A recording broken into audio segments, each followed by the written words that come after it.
So I am randomly going to a thrift store that I used to go to every single week, and I would find they don't have wow, they don't have books. It's mostly for DVDs. Some CDs I would find, some VHS tapes, occasionally video games. But I'm gonna go across and see what I find and let you guys know.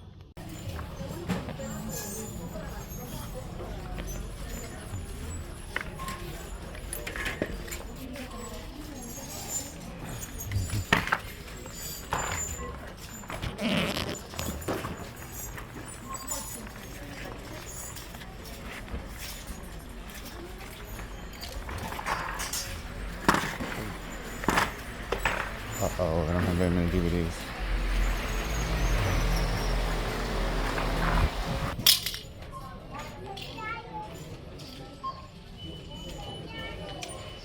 I'm back from the thrift store, and I got, as you saw from the video, you could see it was mostly CDs and then all of these DVDs and a video game. So I went in, unfortunately, at the wrong time, in the sense of there were a ton of people in there. When I walked in, there was a long line for the register for checkout. And then when I finished and I was going to check out myself, there was, I'm not kidding, about 15 to 20 people in line, probably closer to 20. And I had to wait quite a while to pay. So that was unfortunate, wasting time in there. Wish I could have just gone in, found what I needed, and then just paid within like 5 or 10 minutes, but it took longer. But nonetheless, it happens. It is, you know, Thanksgiving's next week and holidays are upon us and people are buying a bunch of stuff. I don't know if all those people were, or how many of them were resellers. But anyway, so I haven't been to this thrift store in several months, multiple months. I used to go every week. If you remember videos I used to make about it, I would find a lot of sealed TV box sets and DVDs and things like that. And I'd usually come out with some good stuff. And this time, went in. As you saw briefly in the video, there wasn't much on the shelves for DVDs, but I went through it and was able to find all these movies for my store. So I found Hidden, I found The Winds and the Willows, I found Memphis, which is sealed, which is a musical. I found this Blu-ray, I Feel Pretty, which I don't currently have. Birth of the Nation, which is a Kino video, which I would look out for that.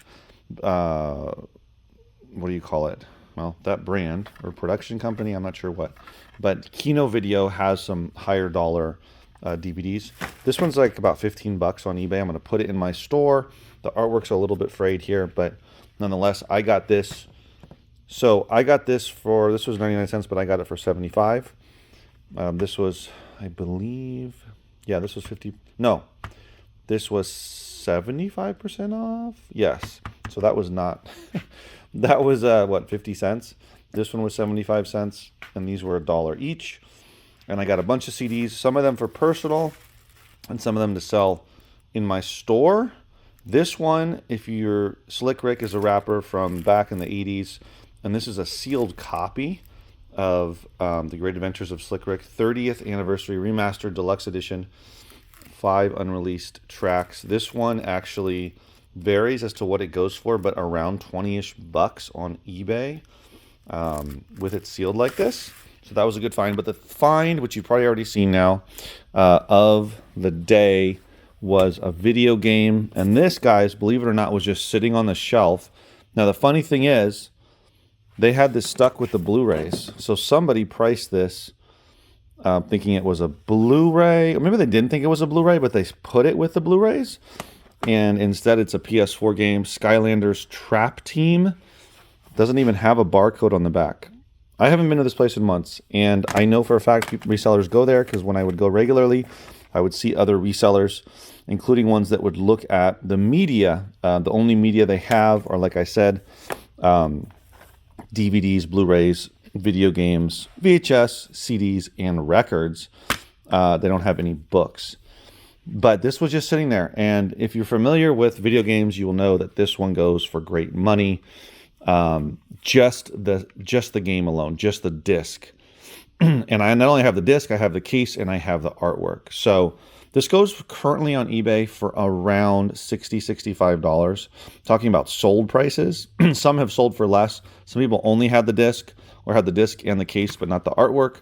But the ones that have all three, including a good condition what do you call it, disc are going for 60, 65 bucks. So I expect to get that for this game that was just sitting there on the shelf. So you got to be thorough, go through everything, and thorough but quick at the same time, right? You don't want to take forever.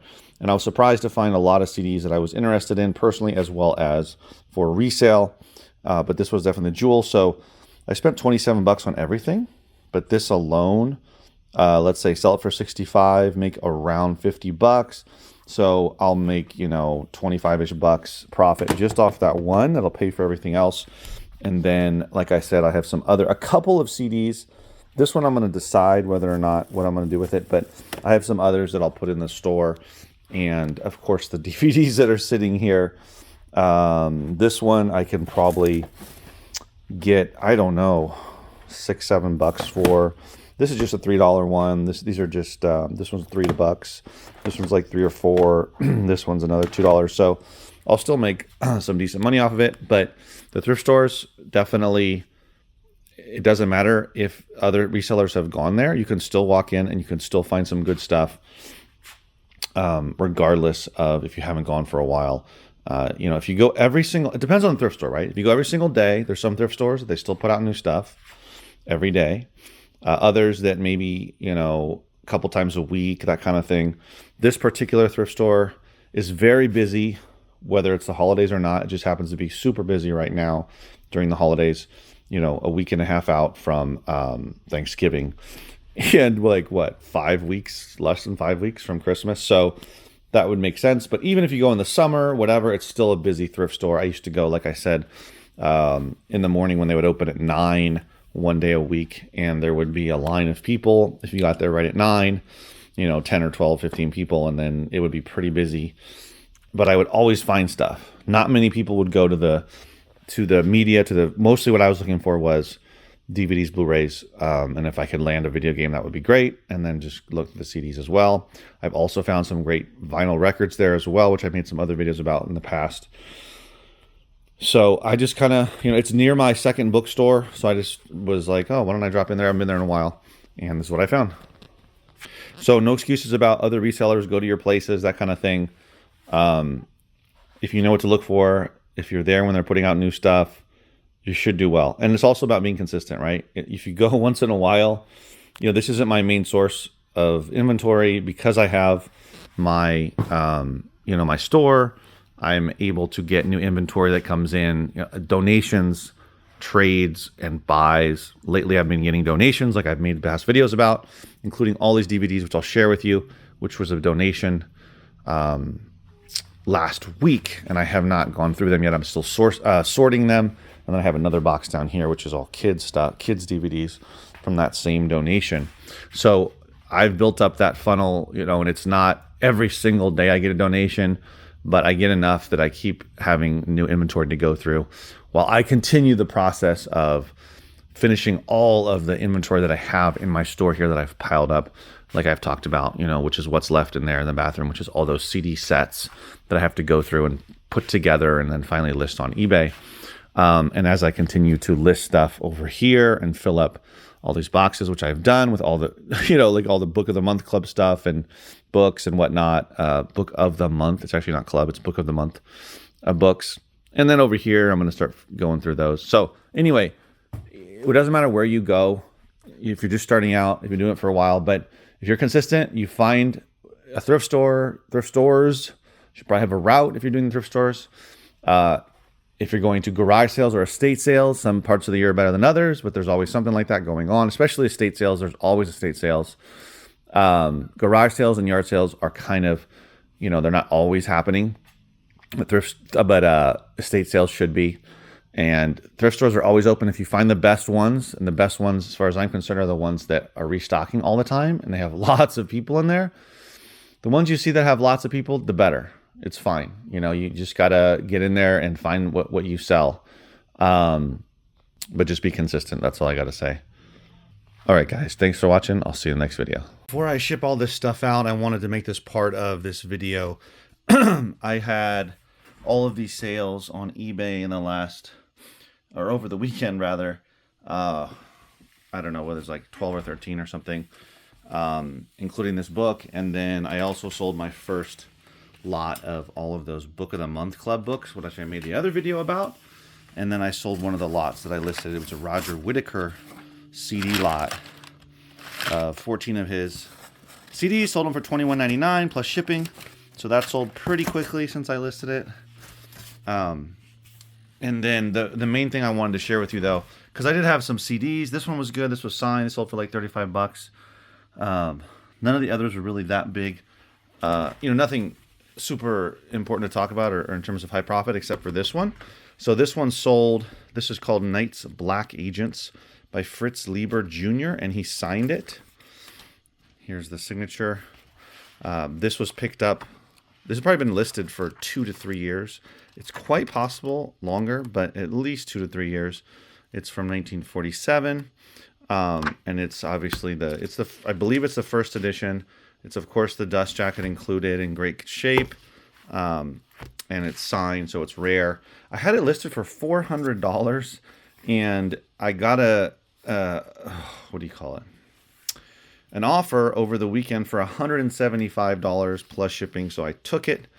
Like I said, it's been listed for a while. It's one of those kind of books that the right buyer has to come along, and considering that it was part of a really large book buy 3+ years ago, I've made so much money off of that already.